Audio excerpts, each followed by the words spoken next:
राज्यातल्या रिक्षा आणि टॅक्सी चालकांना व्यावहारिक कारणांसाठी प्रवाशांसोबत मराठीत संवाद साधणं सक्तीचं करू नका, अशी भूमिका उत्तर भारतीय विकास सेना नवी मुंबईचे अध्यक्ष संजय दुबे यांनी घेतली आहे। पण त्यावर परिवहन मंत्री प्रताप सरनाईक यांनीही कणखर भूमिका घेतली आहे। काही झालं तरी मराठी भाषा शिकणार नाही अशी भूमिका घेणाऱ्या रिक्षा आणि टॅक्सी चालकांवर परिवहन विभाग आणि आरटीओ ही कारवाई करेल, असं त्यांनी पुन्हा स्पष्ट केलंय।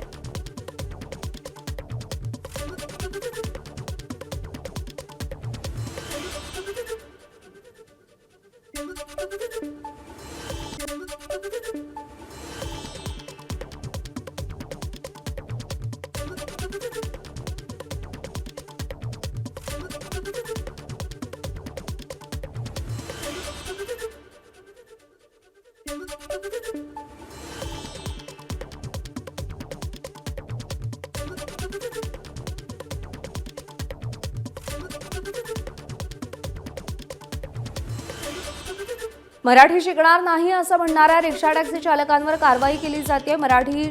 व्यावहारिक मराठी शिकण्याची दिलेली मुदत आज संपते, त्यामुळे यापुढे त्यांच्यावरती कारवाई केली जाणार आहे।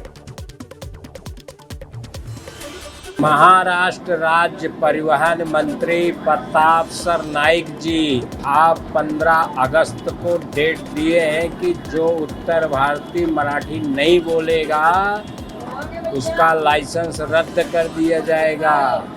मैं श्री राम संस्था प्रमुख अंतर्गत उत्तर भारतीय विकास सेना नवी मुंबई जिला अध्यक्ष पंडित संजय दुबे बोल रहा हूँ। मैं रिक्शा भी चलाएगा, पैसा भी कमाएगा, लेकिन मराठी नहीं बोलेगा। इसलिए बोलता हूँ, जा मराठी नहीं बोलता। बघा 105 दिवसाची मुदत दिली, त्यामध्ये 1,65,00,000 सहभागी झाले होते सगळे रिक्षा आणि टॅक्सी ड्रायव्हर। आता आम्ही कायदा सुद्धा असा केला आहे की ताबडतोब कोणावर कारवाई नाही, कुणाचं ताबडतोब परमिट रद्द करत नाही, ताबडतोब लायसन्स रद्द करत नाही, त्याचा बॅच आम्ही रद्द करत नाही।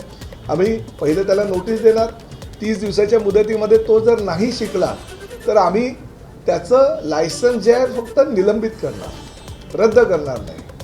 परत 3 महिन्यामध्ये जर तो मराठी नाही शिकू शकला, प्रवाशांशी मराठीमध्ये त्यांनी संवाद नाही साधला, तर मात्र आम्हाला त्या ठिकाणी त्याचं लायसन्स रद्द करावं लागेल। महाराष्ट्रातील महायुती सरकारमधील बहुप्रतीक्षित शासकीय महामंडळांचं वाटप आणि त्याच्याशी संबंधित राजकीय तिढा लवकरच सुटण्याची चिन्ह आहेत। काल महायुतीच्या समन्वय समितीची महत्त्वाची बैठक महसूल मंत्री चंद्रशेखर बावनकुळेंच्या अध्यक्षतेखाली पार पडली।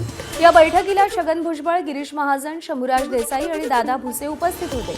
या बैठकीमुळे महायुतीतील प्रलंबित महामंडळ वाटपाचा तिढा लवकरच सुटण्याची शक्यता वर्तवली जाते। दरम्यान यावर मंत्री गिरीश महाजन आणि मंत्री छगन भुजबळ यांनी काय म्हटलंय पाहूया। समन्वय समितीची बैठक आज या ठिकाणी झाली। तिन्ही पक्षाचे दोन असे नेते 6 जण त्या ठिकाणी उपस्थित होते आणि अतिशय मोकळी चोकळी चर्चा झाली, दिलखुलास चर्चा झाली। त्या ठिकाणी महामंडळाचा विषय आहे किंवा एसीओ नेमायचे आहेत, निधीच्या वाटपाच्या संदर्भातला प्रश्न आहे, ह्या 4-5 विषयांवर त्या ठिकाणी चर्चा झालेली आहे। आणि मग अशा या सगळ्याच ठिकाणी कार्यकर्त्यांना न्याय देणं आवश्यक आहे, त्यांनाही त्या ठिकाणी घेतलं गेलं पाहिजे आणि म्हणून या समित्या लवकरात लवकर करण्याच्या विषयी आज चर्चा झालेली आहे। साधारणपणे जे आहे असं आम्ही ठरवलं की 15 सप्टेंबरच्या आतमध्ये ही सगळी नावं जी आहेत एकत्रित सगळ्यांची आली पाहिजेत।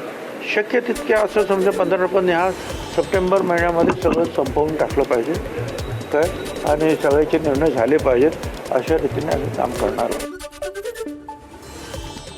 एसआयआर अभियानाच्या प्रभावी अंमलबजावणीसाठी भाजपच्या वरिष्ठ नेत्यांच्या उपस्थितीत लोकप्रतिनिधी आणि पदाधिकाऱ्यांच्या महत्त्वपूर्ण बैठकांचा धडाका सुरू आहे। मुख्यमंत्री देवेंद्र फडणवीस, केंद्रीय महामंत्री तरुण चुग आणि प्रदेशाध्यक्ष रवींद्र चव्हाण यांच्या प्रमुख उपस्थितीत विभागनिहाय या बैठका पार पडतायत। मोहिमेच्या आढाव्यासाठी 18 ते 21 ऑगस्ट दरम्यान मुंबई, नाशिक, सोलापूर आणि नागपूर इथे बैठकांचं सत्र रंगणार असून यामध्ये आमदार, खासदार आणि स्थानिक पदाधिकाऱ्यांना पुढील रणनीतीचं मार्गदर्शन केलं जाईल। भाजपचे प्रदेशाध्यक्ष रवींद्र चव्हाण आज नाशिकमध्ये एसआयआरचा आढावा घेतील।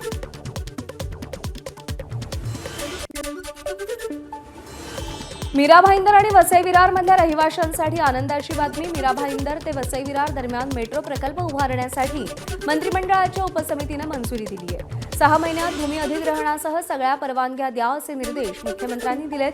मेट्रो 13चा हा प्रकल्प पूर्णपणे ग्रीनफील्ड असणार आहे. 25 किलोमीटरचा मार्ग असेल, त्यावर 16 स्टेशन्स असतील, त्यातली 3 स्टेशन्स अंडरग्राऊंड असणार आहेत. प्रकल्पासाठी 17,725 कोटींचा खर्च येईल. नायगाव, नालासोपारा आणि विरार उपनगरीय रेल्वे स्थानकाशी जोडला जाणारा हा प्रकल्प असून मेट्रो मार्ग क्रमांक 9 सोबत नेताजी सुभाषचंद्र बोस स्टेडियम इथे जोडणी प्रस्तावित आहे.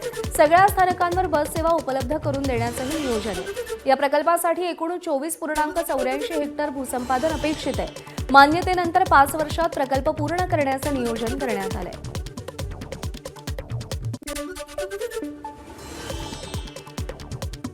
मुंबईकरांसाठी मोठी बातमी आहे. ओसीचा प्रस्ताव मंजूर झाला असून रखडलेल्या इमारतींना मोठा दिलासा मिळणार आहे.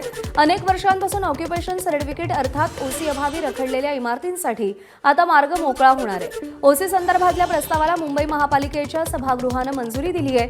त्यामुळे विविध कारणांमुळे ओसी न मिळाल्यानं अडचणीत सापडलेल्या अनेक इमारती आणि रहिवाशांना मोठा दिलासा मिळण्याची शक्यता आहे. अहिल्यानगर जिल्ह्यातील शेतकऱ्यांचा कल हा फूल शेतीकडे वाढला असला तरी यंदा जिल्ह्यामध्ये फूल शेतीचं क्षेत्र घटलंय. मागच्या 2 वर्षांच्या तुलनेत फुलांचं क्षेत्र 312 हेक्टरनं घटलंय. सध्या 836 हेक्टरवर फूल शेती करण्यात आली आहे. गेल्या वर्षी फूल शेतीखाली क्षेत्र हे 1148 हेक्टर होतं. दक्षिण अहिल्यानगर जिल्ह्यातील श्रीगोंदा, पारनेर आणि नगर तालुक्यातील शेतकरी मोठ्या प्रमाणात फूल शेती करतात. मात्र यंदा पावसाळ्याच्या सुरुवातीला कमी झालेला पाऊस, सततचं ढगाळ वातावरण यामुळे फूल शेतीचं क्षेत्र घटलंय.